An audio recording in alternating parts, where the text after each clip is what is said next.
So this is a track rod and its job is to center the axle and prevent lateral movement as the suspension moves. It's connected to the suspension or the frame on this side and over here on the other side, all the way over here. You can follow it along until we get to here. What the shit is happening here? Okay, you can see what the issue is. I'm hoping this bushing has perished. Okay, time to replace it. Not a big deal. Let's get it on. This is a fairly straightforward job. So we have one bolt here and it has a nut which is inside. You can just about see. I've got to get a spanner in there. And then we follow along, all the way along to the other end, so that you can see where that bushing is collapsed. There is a cotter pin. So that's one side of it out. You can see it just drops down here. And I'm going to be reusing some of the existing hardware. And this is great because this nut actually has a sort of handle on it because it fits inside here. And using this handle, I can hold the nut in place when I put the bolt back through. Kind of cool. Otherwise, you're struggling in here, trying to hold the nut in while you get the bolt through. Pain in the neck. So sticking with the original hardware and using this nut with a little handle on it, very helpful. So now on the driver's side, I am just removing the cotter pin here. Pull that out. And then I'm going to remove this castle nut and I'll be able to drop this, the arm. All right, with the cotter pin out and the castle nut removed, if you're lucky, a few taps with a hammer will drop this ball joint out. If not, you're going to need one of these, which is a ball joint separator. So I was not lucky. So what we're going to do is put this in here. So you'll see basically this is just a pivot, and as I tighten this bolt, it's going to push down and separate that ball joint. Now you can use an impact driver, however most of these things are not impact rated, so I just prefer to use a bog standard wrench. It also gives me more control. So 19mm bolt and just get my ratchet on it. So you should be able to see this. Just going to slowly control.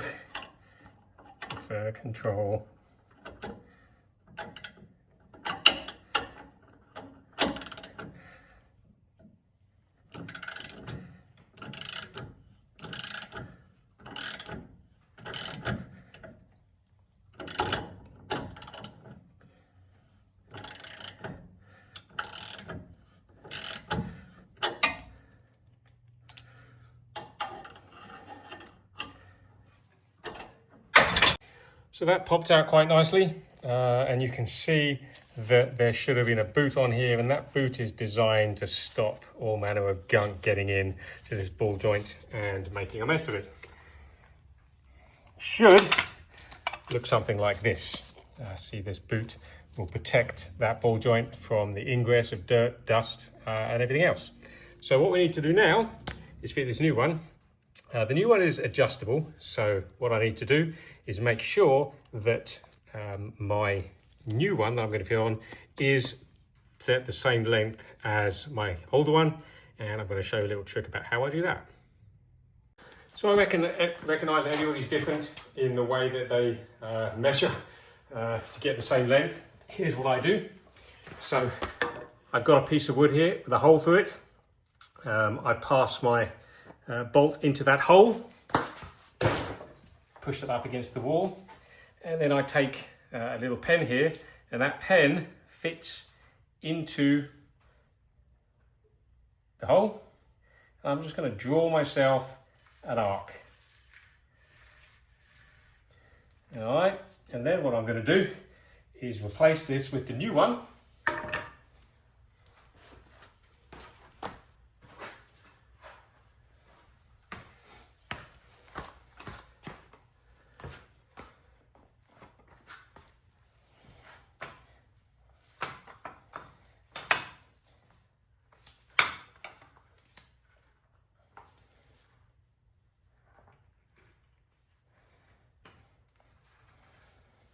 And basically, I'm going to do the same thing.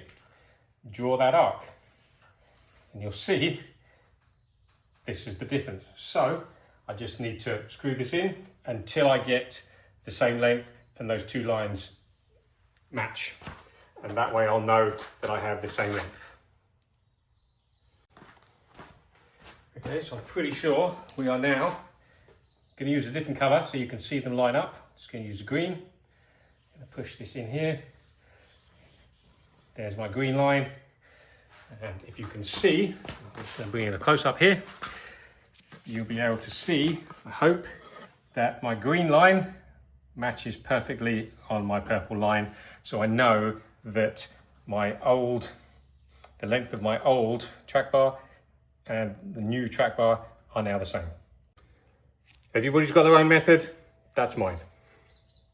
All right, so you got to consider how much force it took to get the old ball joint out.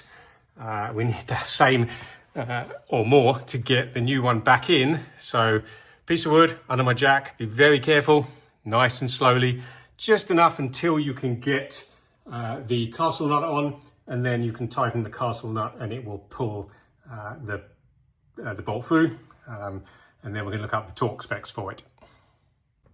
All right, so here we are, track bar installed.